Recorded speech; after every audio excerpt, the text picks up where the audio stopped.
remind myself, I've got a few new people to remind you of these strategies.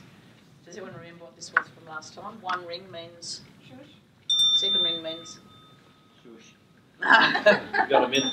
Yeah. First ring means just wind up your conversation because we want to model respect.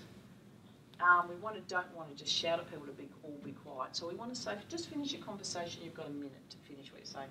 And the second ring was wind up, then shut up. Okay.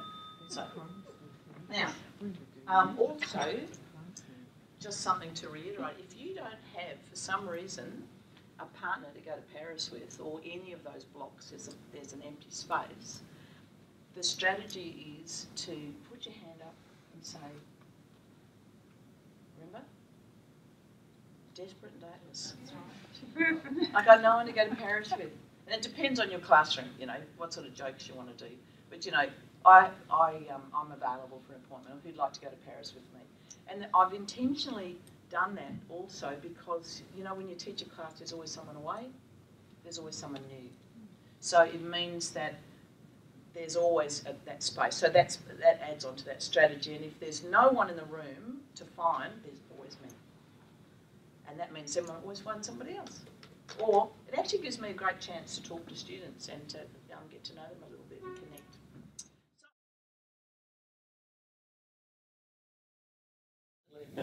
So we're engaged when something is not too easy and not too hard, and this is called flow theory.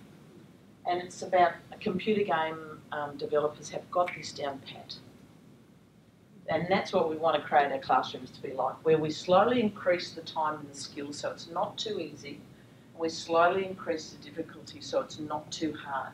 So then we can be an optimum game flow. When we're engaged, you know, we have students who sit in our classroom and can't wait to get out and they go home and play computer games for hours and hours and hours. So, and this was really interesting learning for me because having worked with VCAL and disengaged young people often, I think I have made it too easy sometimes. It's like, thank you for turning up. Thank you for taking your hat off. Because we realised all of the things they were bringing with them to class, but they were disengaged because there was no challenge, because it was just too easy.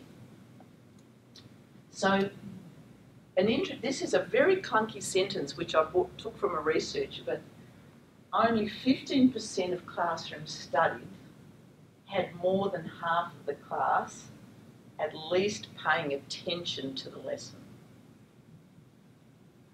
You've got to read that sentence a few times to get it, don't you? And I should have attributed it to them. But what it's saying is only half of the class is paying attention, and it's a very small percentage. So the point I wanted to make here is if you have disengaged learners in your classroom, you're not alone. It's a very, very common phenomenon. It's not, because often we blame ourselves, but it's actually not, it's not just us, it's a common experience. This is my little son, grandson Benedict. Oh. His little Benedict.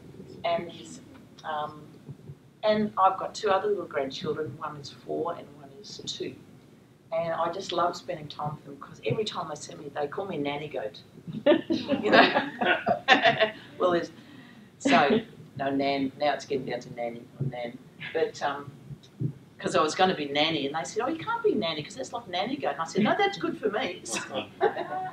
And every time I see them, they bring things and they show me things that they've made, and they're so excited. And they don't care if they fall off their bike, they get back on again. So the question we've got is, if we're wired to learn, our brains are wired to learn what happens. And often, this is what happens. We've got this gentleman here saying, I expect you all to be independent, innovative, critical thinkers who do exactly as I say. So that the numbing effect of feeding dry facts to students takes an experiential toll that also undermines their love of learning. You know, I think primary school generally has got it pretty good, has got it right, but we get into secondary school and teachers are just, it's all about content. It has been traditionally about content, not about how you teach. Got to get through the curriculum, got to get through the curriculum. And this is where, unfortunately, in TAFE, we're also battling this, aren't we? You've got to get through the curriculum, you've got to tick the boxes, you've got to pass the students. So there's a real tension here. There's a real tension. And our students love the hands-on stuff when they can get out and do stuff. But you get them in the classroom and mindset just changes, because a lot of them have had very negative experiences of schooling. So taking into account there's some things we can't change about getting through that curriculum, we want to focus today on saying, okay, particularly with classroom-based learning, if they're in there, what can we do? What can we do within the parameters we've got to function in to try and make the learning as interesting as possible, and not just get them to sit down with the textbook and read and work through a textbook or on a computer for 2 hours or whatever it is, or 3 days, because we know what happens. They end up looking like that. Yeah. So a great threat to students' experience and motivation comes from that disembodied education, or education that's overly focused on the cognitive or the abstract part of learning. So it's no surprise with them that doing the hands-on stuff they get in the classroom, we just give them a textbook for 2 hours or a computer game. And I know you don't do that. I know you don't do that. But we're just going to share some tips and tricks about how we can make it more engaging. Yeah, and share your ideas. Have you ever watched the movie Napoleon Dynamite? No? This guy's the star of it. I highly recommend, if you want a really, really good laugh, it's called, I don't know, it's been around for a while, Napoleon Dynamite. When I first saw it, I said to my sons, you're in a movie. It's American, it's really, really funny. So, okay, so what we want to look is jumping over that gap of engagement and expectations and performance. So when students are disengaged, they have low expectations and they do the bare minimum. So we want to look at how we can get over that gap. So there's 3 sort of key areas we're going to look at. Firstly, students engage in tasks when they feel they can perform well, when they actually have the confidence that they can be successful, which is called attainment value. Secondly, they engage in tasks that they enjoy. So, you know, it's okay to have fun when you learn. So that's intrinsic value, that, you know, it's actually fun to come and do this, that they enjoy it. And it doesn't mean it's fun, ha, we're doing games and jokes the whole time, but it means, because it's actually fun when you learn, I think. When you actually know you're progressing, it's fun. And also, students engage in tasks they feel serve a useful purpose or value. So that's like with you. You know, we had the chat today saying, well, I teach this, and, you know, if it's going to be like that, it's probably a waste of my time. And I'm not saying that to be rude, but that's totally valid, because you don't waste your time. You want it to have a real purpose. Yeah. And that's what your students are like. If they're doing stuff they think is not relevant. Remember, we all got in trouble at school saying, what do we have to do this for? Still so. Yeah, that's right.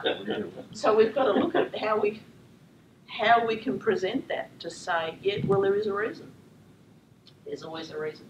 So I've broken the day up into these different topic headings, because these are the key areas that the research says you need for an engaging learning environment. It's got to be relevant. People have to feel they're growing. There has to be a positive culture in the classroom. There needs to be students being their own teachers, not just you as the teacher telling them what to do.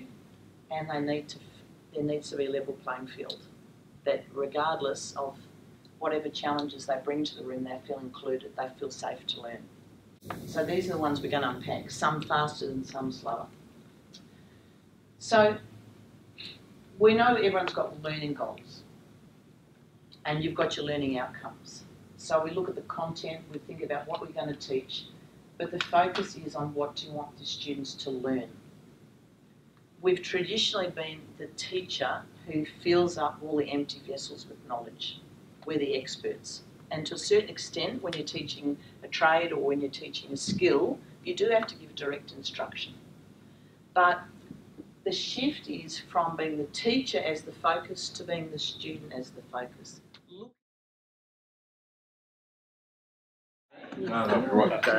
So picking up on the assessment theme, one of the things, so our students usually, you know, in competency-based learning, they know the learning outcome, we know where we're going, but it's really important to signpost where we're going. Actually, I had a previous sign, which, again, it's variable, but it's about letting the students know where I'm going. because, you know, if they walk into the room, it's like, I don't, what's happening today? Where am I going? So what's happening in a lot of schools is they're writing in permanent texture on the board, today we are learning to, and then using a verb to describe that. Now, say in a workhead transition ed, you could actually teach verbs. You could say, today we're learning to identify where to travel to. Now, obviously, if everyone's at different stages, that doesn't work. But at the same time, the focus is on the learning, not the teaching. And that's the paradigm shift for contemporary learning. It's not about me telling you, it's about you learning. So if you're speaking one-to-one with students, say, what did you learn today? At the end of the day, what did you learn today? What we want to do is develop a language of learning when we're talking with our students, not a language of teaching. So where are you at? So where am I going? Where am I at? Where to next? They're the three key questions we want our students to answer. So if I walked in, I could say to a student, what are you learning today? Or if I could say, where are you at and where are you going next? And they're three really fundamental questions, whether you're online, whether you're teaching the whole class at the same time, because we need the students to own the learning. Okay, so if we look at what success looks like, now we know we've got assessments, but again, it's very important for students to know which direction they're going in, where they're at, but also to know what success looks like. Because often, traditionally, what we've done is we've taught a unit and we only find out what success is at the end.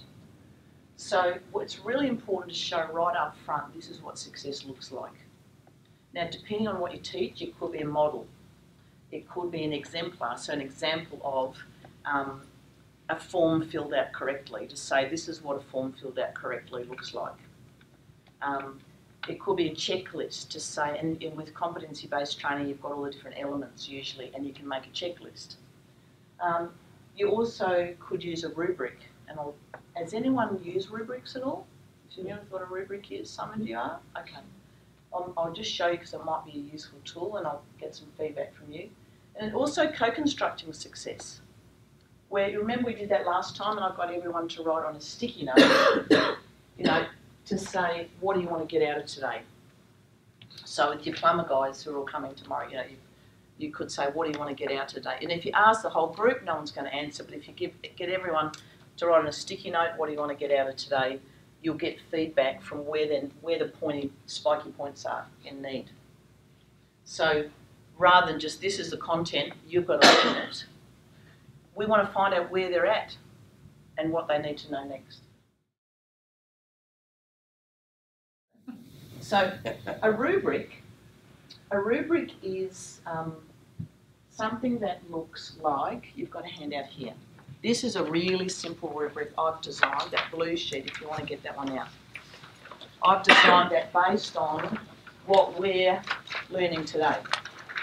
It's the expectations for the assignment. It enables you to give some feedback on works in progress. It lists the elements of the criteria, and it can enable you to describe levels of quality. Because one of the issues with competency-based training is it's S or an F, or it's a competent or not competent. Now, employers want to know who's the best competent. You know, that all the groups I just facilitated, they said, we want to know who the best one is. So it enables your students in class to have a challenge to work towards excellence. You can use it on a numerical score. But people who use them, can you share how you use them? I use them in VCE. Yeah. So it was numerical. Yeah. And also descriptive. Yeah. So it described all the aspects of the task, and you know where the students were, whether they were high, medium, or low. Yeah. And what you step through, and I've stepped through here, is what you're expecting them to learn, and you get much better outcomes. Like I lecture at La Trobe Uni in VET and VCAL to fourth year students. Last year their assignment was, and I wasn't there, was write a 6-week integrated unit for VCAL. And there was a bit of a dog's breakfast that came in. This year I wrote a rubric to say, write a 6-week integrated unit for VCAL. Here's a rubric with success criteria. Here's what I expect.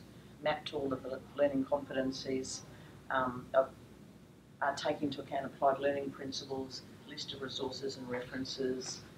You know, so they knew, it was like the checklist of what they knew they had to do. So if one, and I looked at them at the beginning, at the middle, at the end. So if they came in and they said, this is what I've done so far, and you just use a rubric and you say, well, I can't see any resources here yet. So I ended up with the most amazing, fantastic units that were written, and they all got really good marks. Interestingly, you know, checklists are becoming really big in education at the moment. There's a book called The Checklist Manifesto that's actually having a big influence, because in, if I can maybe make a vague comparison to nursing or being a doctor, they use checklists. They use checklists because, you know why, where they first started to come? Because people, occasionally busy doctors chopped off the wrong leg. You know, seriously, you ever been to the doctor in for an operation and they check everything? They have checklists. So similarly, checklists, and a rubric's a bit like a checklist potentially, where you just list, these are all the things you have to tick off, tick off, tick off, tick off, tick off.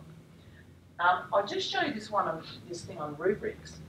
I would recommend to you, if you're interested, go and see, it's called RubyStar, and it has got a rubric for everything. So rather than you have to